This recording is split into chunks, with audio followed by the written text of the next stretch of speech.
1:26 p.m., October 11th, 2025.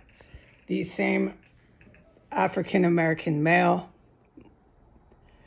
who manufactured the explosive device on the front door on floor 1 is back inside of the terrorist cell. I noticed he was here at the time of 1:20 p.m. I noticed someone had entered, a terrorist is what had entered into the terrorist cell 1509 S Street Northwest at 1:15 p.m. I went downstairs. I heard nobody. I saw all the lights in the dining room and the kitchen and the basement had been turned on. No other power had been flicked on. All right?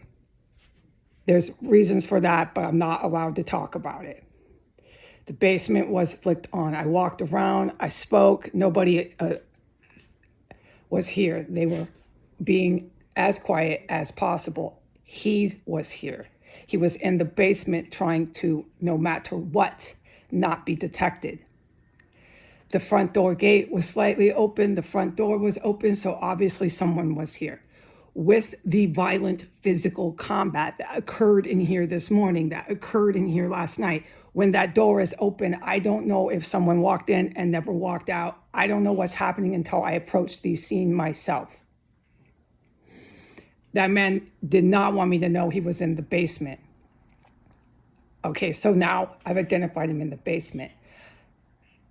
What I identified by the time I went downstairs after a good 6 minutes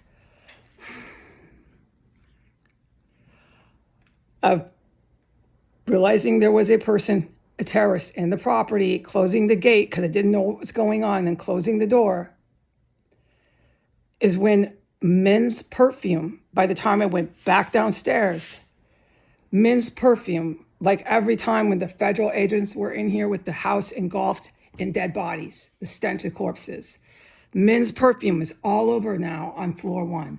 Men's perfume at the point of 1:20, 1:21 p.m., it's all over in the dining room. Men's perfume is everywhere on floor 1. And then I knew, okay, there's someone here. And at that point, he had been walking around doused, drenched in men's cologne.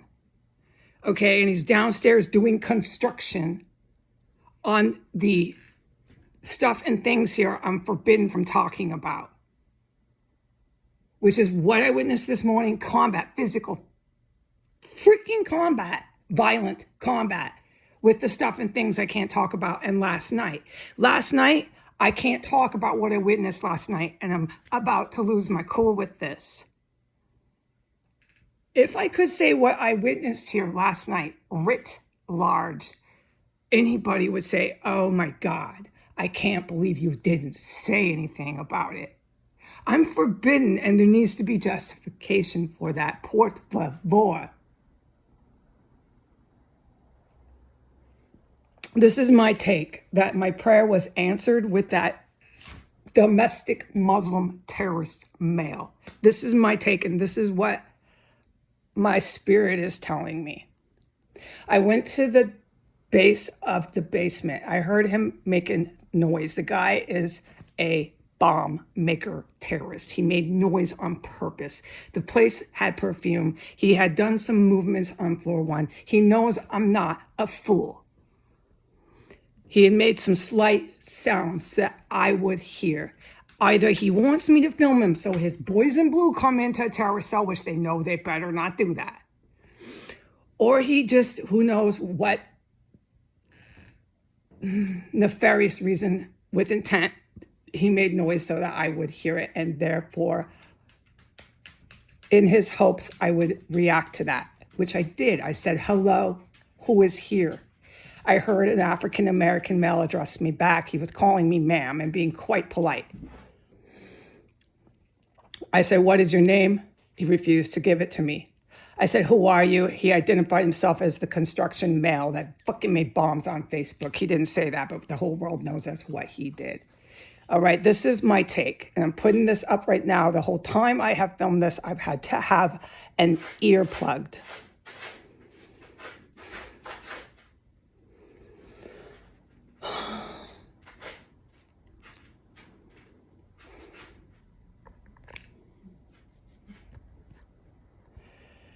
This is my take with the way he spoke to me while he's involved with terrorism. I think that my heroes, official military men, got to him.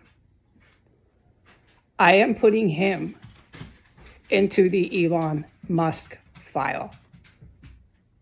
They got to him, and in order for that man to live through the death that he's facing by these Iranian and Russian and US terrorists who set this place up, I think he's working for us now. I think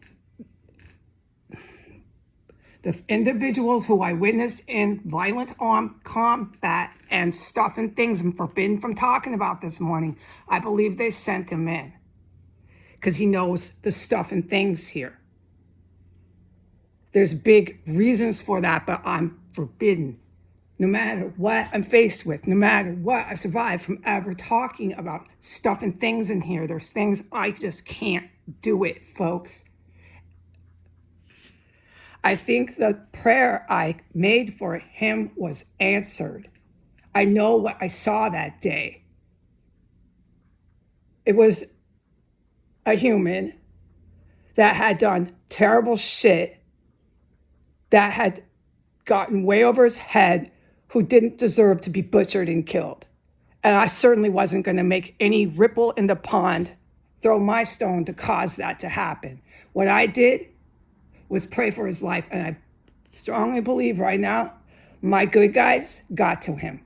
And so these devil men that keep sending these terrorists in, well, guess what, devil men? I'm pretty sure he's working for us.